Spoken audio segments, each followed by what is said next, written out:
Tamid. And you want to start at above base? Yes, let's start at our base. The Kohen won the privilege of the shovel service, heaped up coals on top of the inner altar and flattened them with the bottom of the shovel and prostrated himself and exited. The Kohen won the privilege of the incense service to take the spoon from within the ladle and would give the ladle to his friend or relative. If one spilled from the spoon onto the ladle, the friend or relative gives it to him in his cupped hands. And they instruct him, be careful that you not begin directly in front of you, lest you get burned. He started arranging the incense, and then he would leave the hill. The one who offered the incense was not offered until the appointed one said to him, offer the incense. If it was the Kohen Gadol, the appointed one said to him, my master Kohen Gadol, offer the incense. The people moved away, and the Kohen Gadol and Kohen offered the incense, and then he prostrated himself and exited. When the Kohen Gadol enters the Hekel to prostrate himself, three Kohanim would hold on to him, one on his right and two on his left, and one holding on to his precious stones. And when the appointed one heard the sound of the Kohen Gadol's feet as he was exiting the Hekel, he lifted the curtain for him. He entered, prostrated himself and exited, and his fellow Kohen entered and prostrated themselves and exited. Okay. So all these Kohanim, after they've done their avodah and they've bowed and exited stage right, they come and stand on the steps going outside, leading up to the Ulam. And the first ones are on the southern side. So if they're facing eastwards, then they're on the right. Okay. And they've got their 5 kalim that all these kohanim are holding.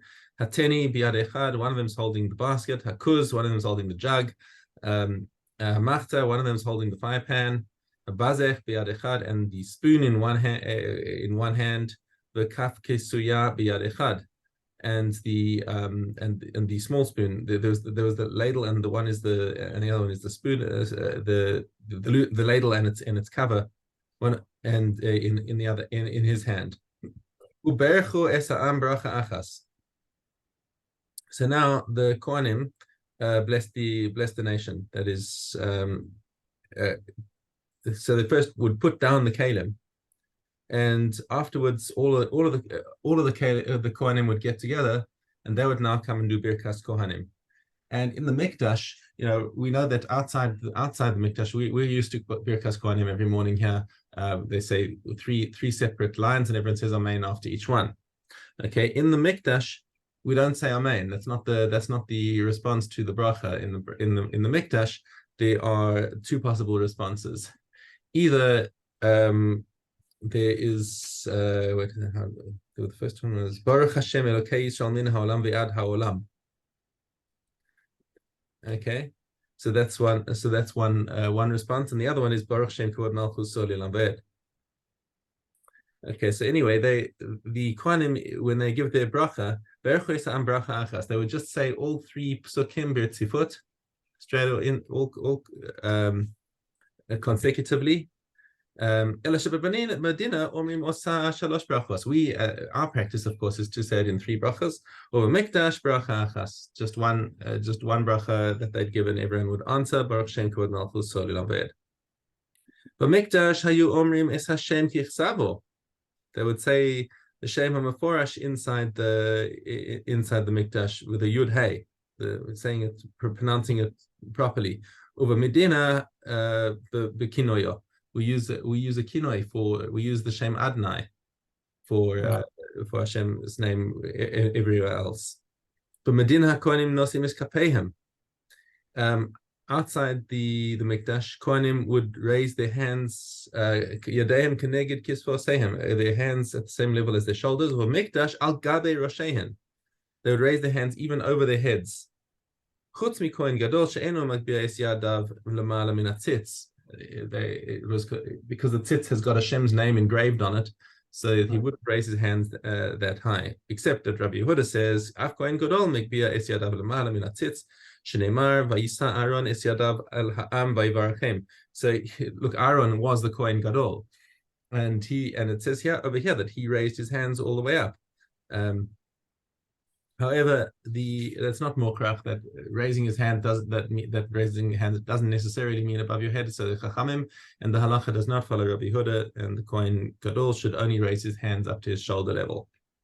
Does it say why in the commentary why they didn't say Amen in the temple? Doesn't say anything about it. No, it's a higher level of kedusha, I guess. To say these psukim inside the mikdash. Don't know. There's obviously what to look at inside there. There's a lot of there's a lot to understand in why they have different practices there. Anyways, bisman kohen gadol rotze laktir. Now, what happens if the kohen gadol wants to come and do some of the avodah? Now, that's the one thing that the kohen gadol has the right to do. Doesn't matter who won the lottery for anything. The kohen gadol is allowed to come and gazamp them and say, "Listen, out of my way, son. This is my. I feel like coming and doing the avodah. He's the kohen gadol. He can do what he wants." Okay, so if he wants to come and do the haktara, so he does the same avodah as everyone else, but with a few little tweaks that are befitting his station. So let's say he wants to put pieces of the Tamid on the mizbeach. So he walks up, and the skan kohen walks to his right. He gets halfway up the ramp, and if he's old, which is like a fairly common thing because your most senior kohen is the most respected kohen, he'll typically the one who's going to be appointed. So he can hoshit lo wait. And then the sgan can hold him by his right arm and help him up. Hoshit lo harishon rosh v'regel. So the first guy who was supposed to put the rosh and the regel onto the mizbeach, so instead of putting it on the mizbeach, he passes it to the kohen gadol. Okay. Now v'samach aleihem. So the kohen gadol doesn't just pick them up and throw them on. He also does a smicha on them. It's an extra step in the ritual. He actually leans on the parts as they're coming up to add a little bit more gravitas to the ceremony because he's the kohen gadol, and then he would put them onto the mizbeach. Hoshit lo rishon, hoshit hasheni lo rishon shtei hayadayim. Nosnan le kohen gadol v'samach alein v'zarkan. Okay, so the second kohen comes and he passes his stuff over to the first one, and again the kohen gadol does the smicha on them and he puts them on. Nishmat hasheni v'halach lo. Then the second kohen goes away, and v'kachayu moshitin lo shar kol ha'evarim. So everyone from 3 and up comes and hands their things to kohen number 1, and the kohen gadol comes and leans on him and puts all of the evarim on the mizbech. And if anytime he wants, hu somech v'acherim zorkin. But if he doesn't want to actually pick them up, he can just stand there, do a smicha, and let the people who brought them put them on the mizbeach. So now he wants to do the wine libation. Okay. Now remember the wine libation. If he goes up the ramp and he's facing the fire, now the cup for the wine libation is on his left, right. And any other kohen would turn left. And go directly to the cup that's set into the side of the mizbeach.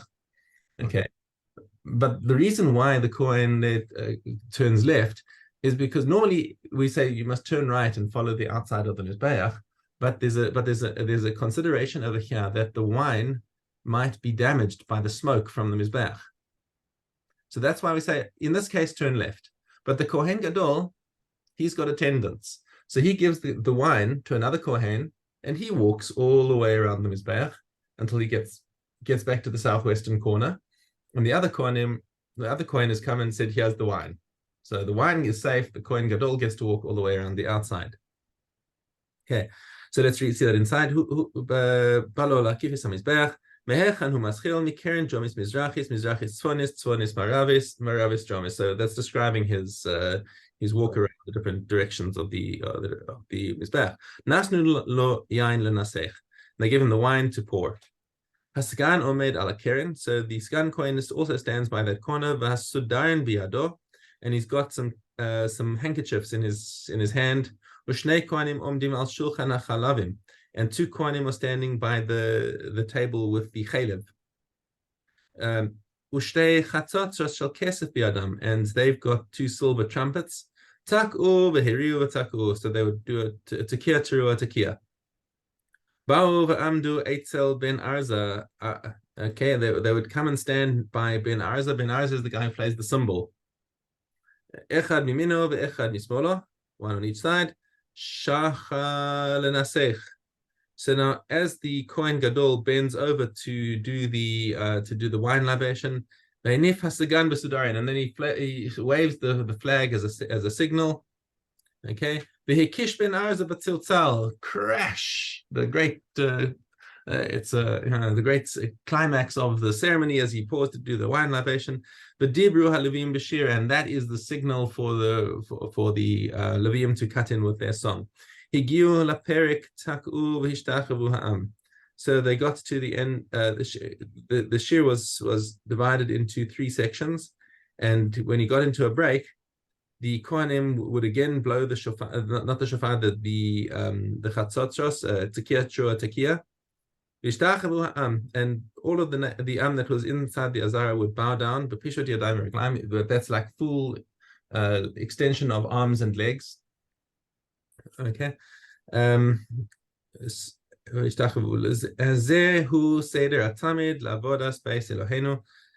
is the description of how the Tamid was brought in the Beis Hamikdash. Yehirat son shibane bimhera v'yameinu, amen.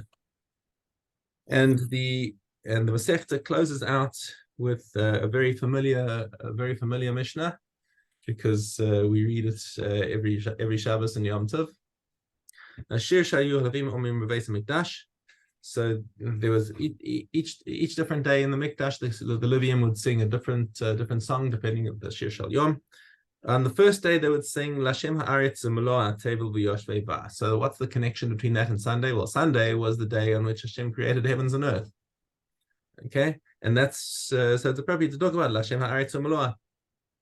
B'Sheni, Monday. So what happened on Monday? Because this is where the water was separated from the heavens. Okay,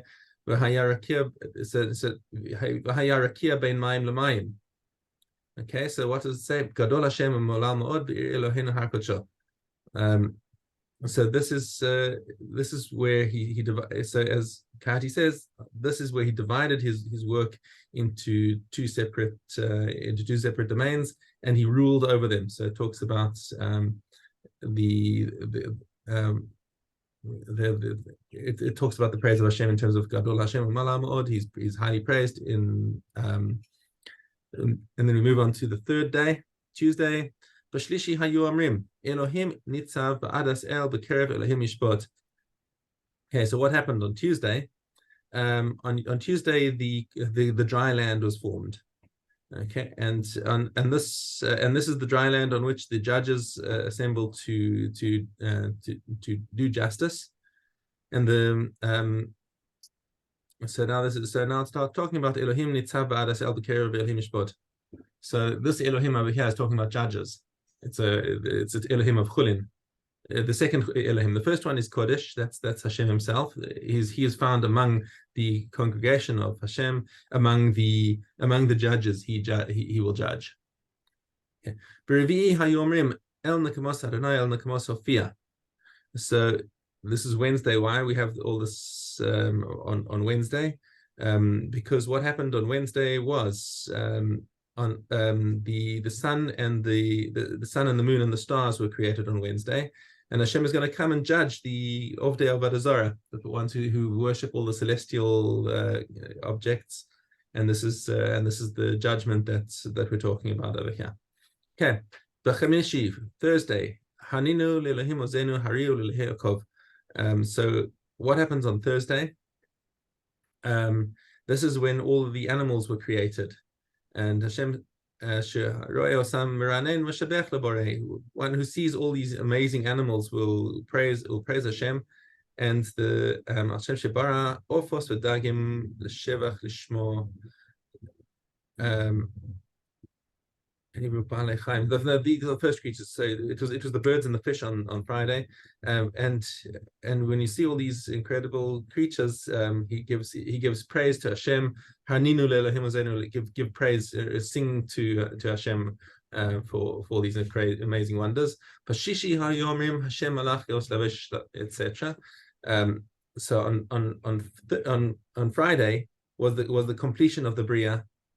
Because this is when man was created, who recognizes the kingship of his creator, and the lashon of the Braisa says that because he completed his malacha on this day, it says Hashem malach yoslavesh. On Shabbos, well, of course, Mizmor Sheli Yom HaShabbos, Mizmor Sheli Yasid Lavor Liyom Shekul Shabbos U'Menacha L'Chayei HaOlamim. And according to the Gemara, according to the Tana of our Mishnah, he has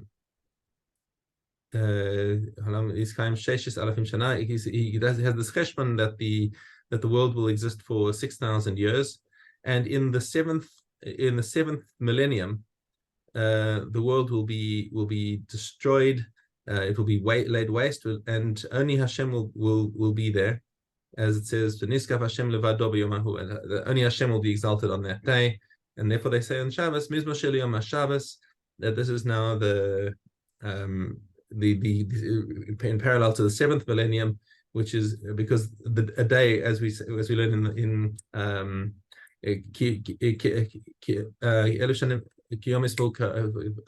what's the pasuk in the Tehillim Tzadi.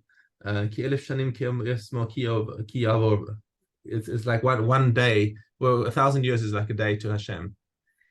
So that's why that's the parallel over here, is a day to 1,000 years. Anyways, there's a lot more to unpack in that, but that is the end of Maseches Tamid, Hadran Alach, Maseches Tamid, and tomorrow we begin with Midos. Oh, okay. Now we gotta go back to Gazar. No, we're going to go back to Tamid, to Beis Daled. That's what happened. That's Gazar. Okay. The Kohen arranged the live pyre toward the west, and the pyre's face was toward the east. And the heads of the inner logs would touch the ground, and there was space between the logs, so they would kindle the chips from there. They selected from their firewood of a fig tree to arrange the second pyre for the incense opposite southwest corner, drawn for almost northward from the corner, and it's estimated 5 sayers of coals. And on Shabbos, an estimated 8 coals, for they would place the 2 spoonfuls of frankincense on the showbed. The limbs and the fat that were not consumed during the night, the Kohanim returned them to the pyre, and they kindled the 5 pyres with fire, and the Kohanim descended and came to the chamber of Yud's Kohen. The appointed one said to them, "Come and cast lots. Who slaughters the Tamid offering? Who throws the blood? Who clears the ash in the inner altar? Who clears the ash from the inner altar? Who clears the ash in the menorah? And who brings the limbs of the Tamid up onto the ramp of the altar? Head and the right hind leg, the 2 forelegs, and the tail and the left hind leg, the fat of the chest and the neck, the 2 flanks, the intestines, the fine flour, and the convitin and the wine, the cast lots, and one who won." Okay. Okay. One more? No. Tomorrow, Zion Hay. Tomorrow we have Midos. Okay. Zion Hay. Did you think Cariso, Zion Hay? Yeah, we're finishing it off and doing one in Christmas as well. That's what I thought. Okay. That's what I do wrong. Why did I put in the front? Get it out in front, but I didn't do it. Sorry, Shaw, this is messed up here. I don't know. Zion Hay? Yeah, Zion Hay. Last 2 Mishnahs. Yes? In no, tomorrow. Oh, okay, that's what did it. Okay.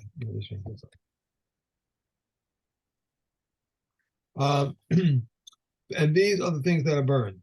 Comments on Pesach is burned, and so is Truma, that is Truma, that is Tameh, and fruits of the order and kalim of the vineyard. That which is unusual to burn is burned. and that which is usual to bury is buried, and the Kohen may kindle a fire with bread and the oil of truma. Concerning all consecrated animals, they are slaughtered with intent, but beyond their time and outside their place, they must be burned. And unnecessary asham tali must be burned, and Yehuda says it must be burned.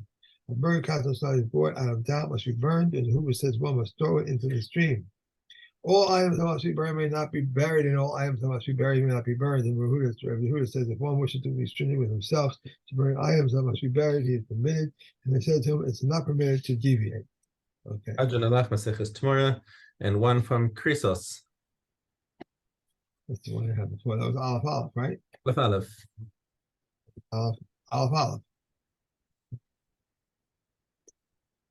Aleph. 36 creatures are mentioned in the Torah. One who cohabitates with his mother, or one with his father's wife, or one with his daughter-in-law, and one who cohabitates with a male, or with an animal. Or a woman who allows herself to be mounted by an animal, or he who cohabitates with a woman and her daughter, or with a married woman. He who cohabitates with his sister, or is with his father's sister, or with his mother's sister, or with his mother's or his wife's sister, or with his brother's wife, or with his father's brother's wife, or with a menstruant, and with a blasphemer, the idol worshiper, or one who gives of his offspring to Molech, the practitioner of the Ov, and one who desecrates the Sabbath.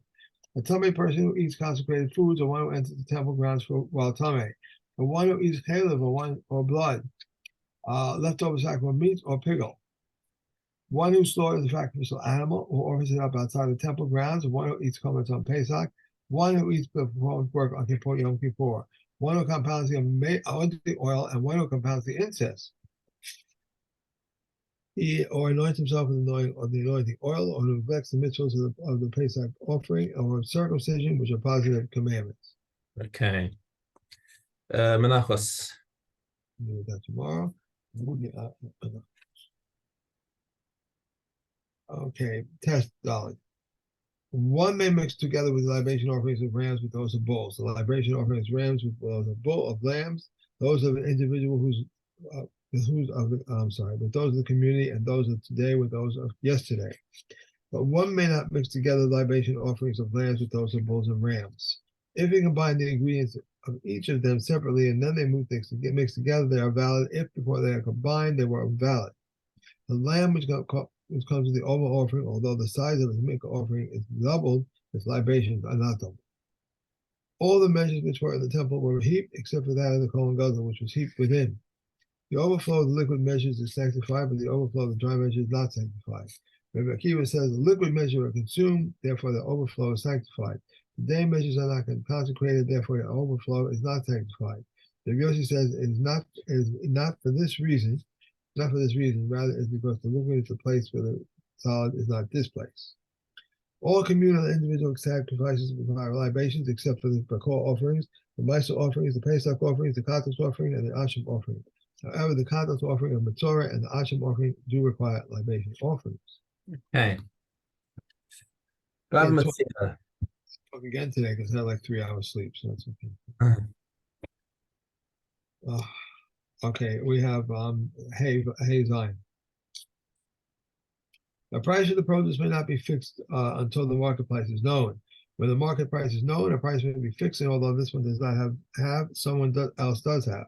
If he was the first of the reapers, he may fix a price with him on the stack of grain, or on the vat of grapes, or on the vat of olive, or on the clay balls of a pot, or on a lime after he has been sunk into the kiln. He may fix a price on manure all the days of the year. And Reb Rossi says that my price may not be fixed on manure unless he has manure on the dung heap. The sages who have a permit. He may fix the price with him at the best rate. If Reb Yehuda, no, right? Reb Yehuda says, although he did not stipulate with him at the best rate, he may say, give him at such and such a price, or give me my money. A person may lend a sharecropper's wheat for wheat and sowing. A person may lend his sharecropper's wheat for sowing, but not for eating. For Rabbi Gamil would lend his sharecroppers wheat for sowing, and if he lent them as a high price and it became cheap, or if he lent them at a cheap price and it became expensive, he would take from them at the cheap price, not because the law is so, but because he wanted to be stringent with himself. A person may not say to one another, lend me a core of wheat and I will pay you at the threshing time. But he may say to him, let me until my son comes or until I find the key. And hell, however, prohibits. And so the hell used to say, a woman may not let another a loaf until she assesses its price, for perhaps wheat will become expensive and there will come to a transgression of interest. Okay. I have to get more sleep. Yeah, I say that a lot about myself too. Wow, this is not doing for me. Yeah.